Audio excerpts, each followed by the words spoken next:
Hello everyone. तो कैसे हो आप सब? आई होप आप सब अच्छे होंगे। तो बहुत दिनों के बाद आज व्लॉग बना रही हूँ एसएससी जीडी को लेकर। तो आज मेरा पेपर था 7 तारीख, हाँ, सेकंड शिफ्ट। तो आज मैं आपको बताना चाहूँगी कि मेरा पेपर कैसा गया है, ठीक है। तो पेपर की बात करें तो जो 4, 5, 6 ये जो 3 दिन जिनके पेपर थे, जो मैंने एनालाइज मतलब एनालिसिस जो हो रहा था यूट्यूब पे, तो वो सब, पहले बात बताओ तो ये सब फेक है, ठीक है। जो बोल रहे हैं ना कि प्रीवियस ईयर आ रहा है, बहुत इजी आ रहा है, तो ये सब बोलने की बात है। मैं बता रही हूँ, मैंने 2022 के जो एसएससी जीडी का एग्ज़ाम हुआ था उसमें सारे टेक्स्ट बुक पे मॉक लगाए थे प्रीवियस ईयर, ठीक है। एक दिन में 2 मॉक लगाती थी मैं, सुबह शाम, 2022 के, मतलब 2023 में जो एग्ज़ाम हुआ था, ठीक है। और 2024 में अभी 2024 में जो एग्ज़ाम हुआ था उसके सारे 53 या 54 है। तो पूरे मैंने मॉक लगाए, ठीक है। तो उसमें से कुछ भी नहीं आया, कुछ भी नहीं आया, ठीक है, कुछ भी नहीं आया। ये बोलने की बात है। और मैं बताऊँ, लिटरली मैंने जो जीके था ना वो प्रीवियस ईयर पूरा करके गई थी। 2000 2023 का जो एग्ज़ाम हुआ, 2024 की जो आंसर की हुई ना, वो पूरी रटी, पूरी A to Z मैंने रट के रखा था। कोई भी अगर मुझे कोई भी क्वेश्चन पूछेगा तो मैं तुरंत बता सकती हूँ, इतना मैं रट के गई थी, ठीक है। और मैंने इवन इकोनॉमिक के क्वेश्चन भी सब करके गए थे, साइंस, मतलब मैंने पूरा पढ़ के गई थी, लेकिन उससे कुछ भी नहीं आया। और मैं बताऊँ, पिछले साल जो मैंने एग्ज़ाम दिया था उसमें मेरे मैथ्स में 16 क्वेश्चन हुए थे, ठीक है। वो भी एक्यूरेसी के साथ पूरे करेक्ट, 4 मैंने अटेम्प्ट नहीं किए थे। तो आज मेरे सिर्फ 14 क्वेश्चन हुए, सिर्फ 14 क्वेश्चन किए मैंने, 6 छोड़ दिए क्योंकि मुझे आ ही नहीं रहा था। मतलब पेपर का लेवल सच में टफ था। और जीके की बात करें तो करंट अफेयर में मेरे इसमें आया था कि ये संस्कृति मंत्रालय के मंत्री मेरे इसमें पूछे थे, वो मैं करके गई थी। करंट अफेयर का जो उपाधि है, मतलब वो जो मंत्रिमंडल होता है वो मैं सबके करके गई थी, तो उसमें से मेरा एक आया था बस। बाकी ये जनगणना से मेरी इसमें आया था कि जो पूर्वोत्तर के राज्य उसमें सबसे ज़्यादा जनसंख्या किस स्टेट में, तो वो क्वेश्चन आया था। और बहुत बहुत मतलब इतना, जब पेपर देने गई थी ना तो ऐसा लग रहा था कि चलो मेरा पेपर इस बार अच्छा जाएगा, इस बार मुझे जॉब लग जाएगी, क्योंकि पेपर बहुत इजी आ रहा है। मतलब सब बोल रहे हैं इजी आ रहा है, मैथ्स में 18, 19 सब कर लेंगे। तो मैंने भी मैथ अच्छे से कर रखा था, तो मुझे लगा मेरे भी 18, मतलब कम से कम 17 तो भी हो जाएंगे, लेकिन नहीं हुए बिल्कुल भी। और रीजनिंग की बात करूँ तो पिछले साल और पिछले साल, मतलब 2023 में और 2024 में रीजनिंग में वो जो वेन डायग्राम होती है, मतलब मेरे इसमें आया था कि कार, पेट्रोल और इलेक्ट्रिक, तो उसमें वो जो सर्कल वाली जो वेन डायग्राम होती है वो मुझसे पूछा था। मैं ये करके नहीं गई थी क्योंकि पिछले 2 साल की बात करें तो ऐसा क्वेश्चन आया ही नहीं था, तो वो मैं नहीं करके गई। तो किया मैंने, वो रॉन्ग रॉन्ग है या राइट है मत पता नहीं, लेकिन वो तो आंसर के आने पे पता चलेगा।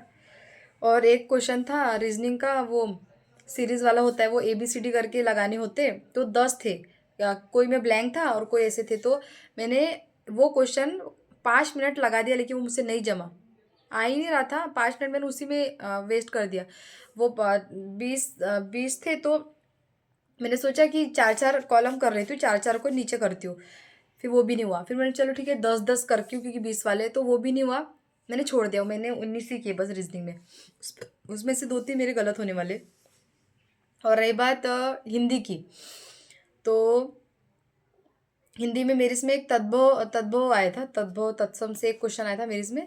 और जो 5 नंबर का जो कॉम्प्रिहेंशन होता है, मतलब जो गद्यांश बोलते हैं, वो तो बहुत इतना घुमा, मतलब इतना घुमा रहा था ना कि समझ ही नहीं आता क्या करें मैं। पिछले बार जो मैंने एग्ज़ाम, मतलब पिछले जो मॉक टेस्ट वो मैंने दिए, तो इतना इजी हिंदी आ रही थी, इतनी इजी हिंदी।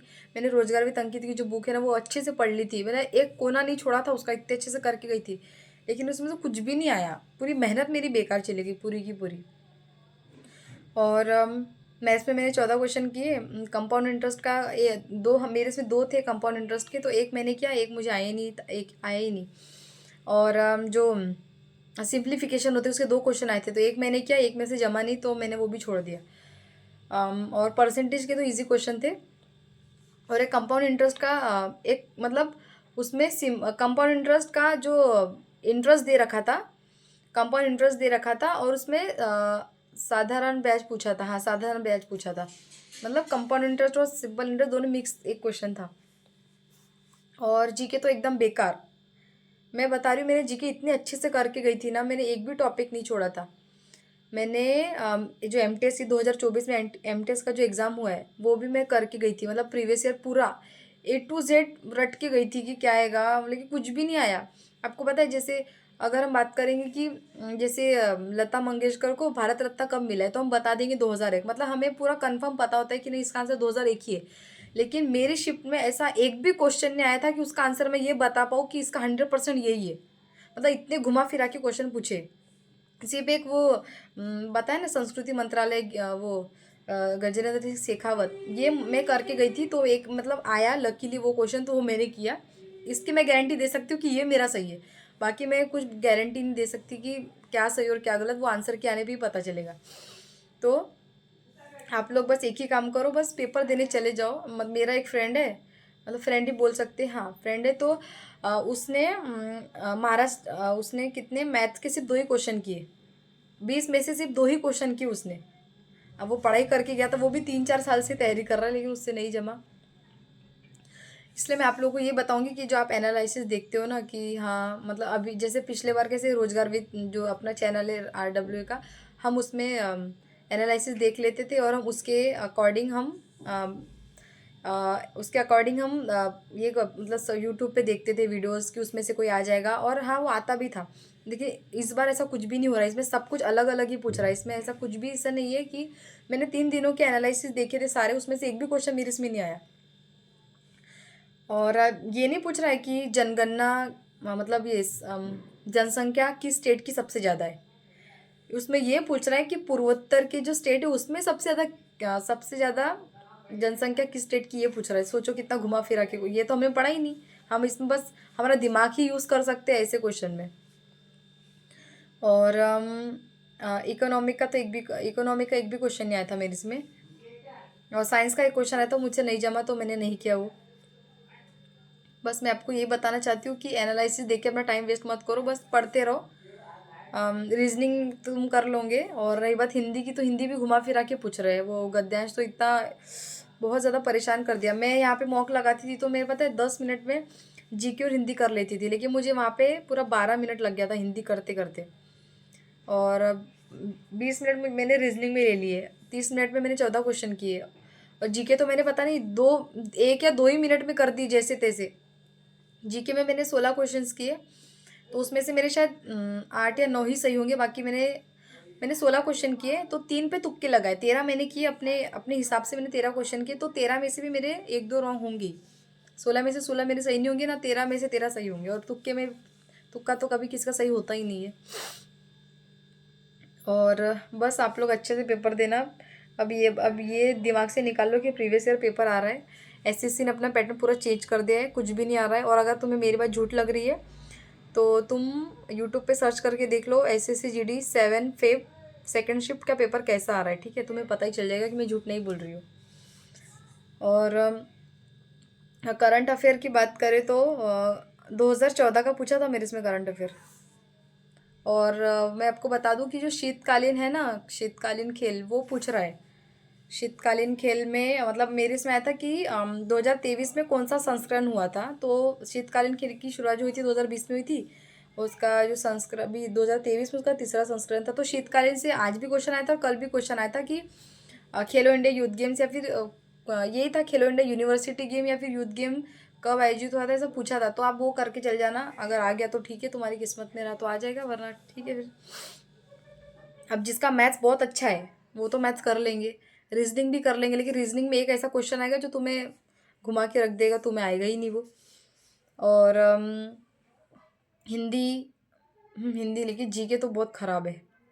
मैं जीके सच बता रही हूँ, मैंने बहुत अच्छे से करके गई थी जीके। मैं इतनी परेशान हो गई हूँ ना, इतनी मेहनत की थी मैंने जीके में, ऐसा लग रहा था। पिछले बार बताओ आपको, रीजनिंग में मेरे 18 सही हुए थे 20 में से, मैथ में 16 20 में से, जीके में 13 में से 12 सही हुए थे, एक गलत हुआ था।